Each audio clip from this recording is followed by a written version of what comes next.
Hey everybody, welcome to this achievement guide for Payday 2 on the Xbox Series X.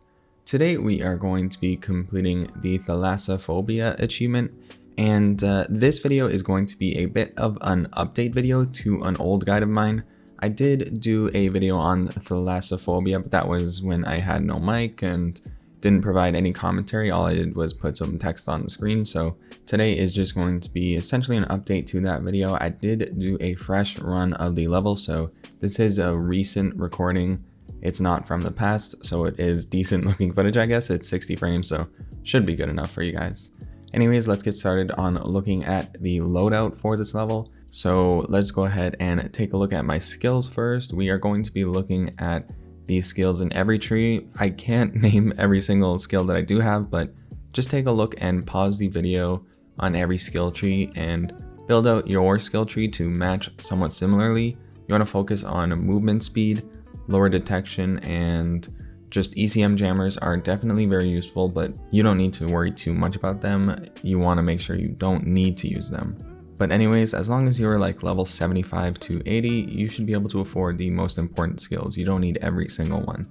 Alright, now let's quickly take a look at the quick interaction crew ability. Assign that to one of your AI teammates and make sure that you bring 3 total, and that will increase your speed by 75% for all interactions. That adds up over time because we are interacting with a ton of things. It isn't necessary, of course, but every second counts for this one. Alright, let's take a look at my pistol loadout. This is just the Bernetti, and here are my attachments. Pretty average, to be honest. It's just make sure you have low detection weapons and low detection attachments. And then let's take a look at the Planesrider bow.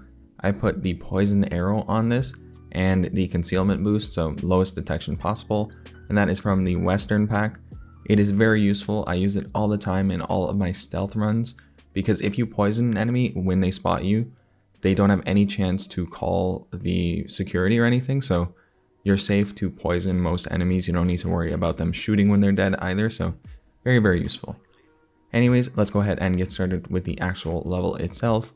We are going to just be going step by step through this, take advantage of the time codes that I have around the video to see specific sections, study it to the best of your ability, and just get a feel for the level itself. Practice makes perfect on this, but anyways, let's get started. Alright, so now we are headed to the laptop location. It isn't always in this spot here. Sometimes it is right around the corner from me, so to my right now. And sometimes it is in the bottom floor, but this is one of the more easily accessible positions. I went the wrong way around and I went up the stairs first, when I could have taken a much easier route that I will highlight later.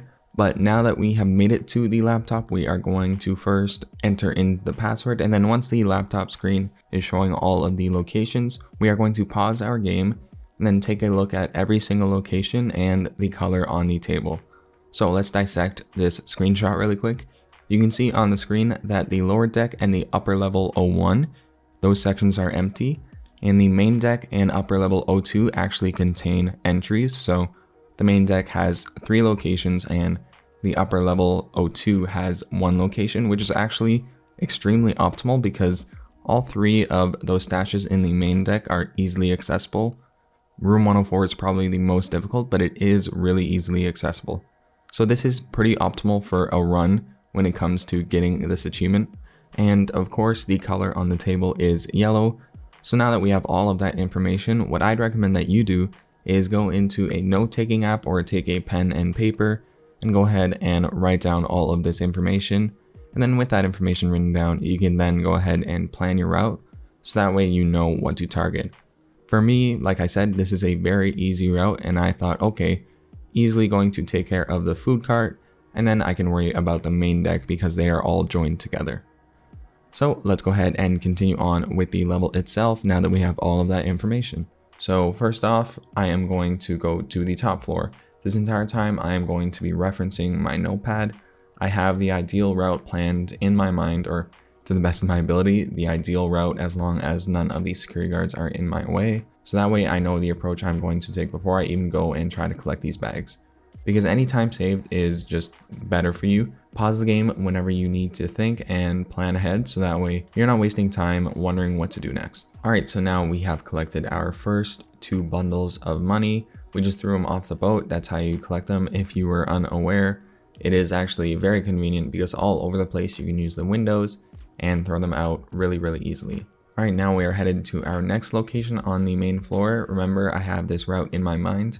It is going to be the aquarium first. We are going to loot that aquarium and then move on to room 104. And then we are going to move on to the lifeboat as the last one. I have this route in my mind. I know the good lifeboat spots and everything, so just keep in mind that you want to just visually plan that in your head. Alright, now when it comes to a situation like this, you are going to potentially need to take out a security guard.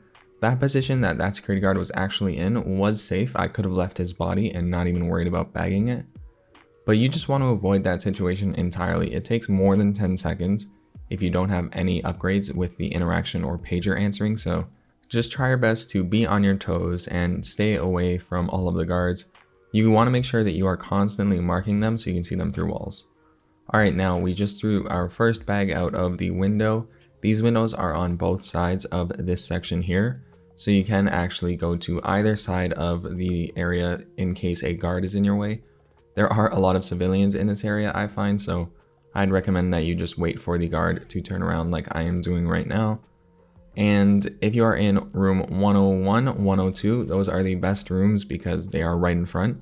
Room 103 and 104 are on the opposite side, which is where my room is. And it's a little bit unlucky, but it's not too bad because as long as you're quick enough, like, you shouldn't need to worry too much. Alright, now I am going to be looting the final money bag. We let that guard pass by and it paid off because he's the only guard circulating this side. We don't have any guards in our way leaving, so it was best to wait for him to turn around and head back that way. Alright, now we are going to be searching for the lifeboat loot. We are going to be looking for these little tube thingies, and we are searching, of course, for the yellow tag because that is my color. And fortunately for me, it was right here. This is probably the best spot to get the money bags, just because it's so out of the way. Other spots also work, of course, but it really sucks when it's really close to civilians. Alright, now here is where I mentioned that this is quicker. This is so much quicker than the route I took at the beginning of this level. Definitely take that route if you are headed to the laptop there, because it's a bit of a time waste. It wasn't much of a time waste for me. I was still successful in the end, but really it was so useless for me to put that stress on me and put that stress on the run, so keep that in mind. Alright, now we are in the server room. You don't want to waste any time getting to these valves, so immediately head down here so that way you can start turning them, because this is the last leg, this is the last room. You want to make sure you turn them as soon as possible. I got pretty lucky with the setup. It's an average setup for the access to the valves themselves, but you may get unlucky and have only one point of entry on each side, so make sure you learn the different points of entry and just keep that in mind that you may need to change up the spot that you enter in from. Alright, right here I actually decided to go ahead and kill that guard and answer his pager, so that way I could just worry about only one guard that I had to avoid rather than two. And also I did it while I was waiting for the server to overheat, so it wasn't like it was an extreme waste of time, but it was just a little bit of waste of time. It was more strategic than anything, so that way I only needed to focus on the one guard that was left over. So now with that one guard left, I am waiting for the buttons to pop up. I am watching where he is located so that way I can always be out of his sight. So now he's headed my way and I know I can just stay behind these servers and that way I'm always out of his sight and he has no chance of looking at me. Right here I am waiting for the final server to overheat. Once I press the button, I pop an ECM jammer, so that way I don't even need to worry about this guard. All that I need to do now is escape. And I made really good time with that.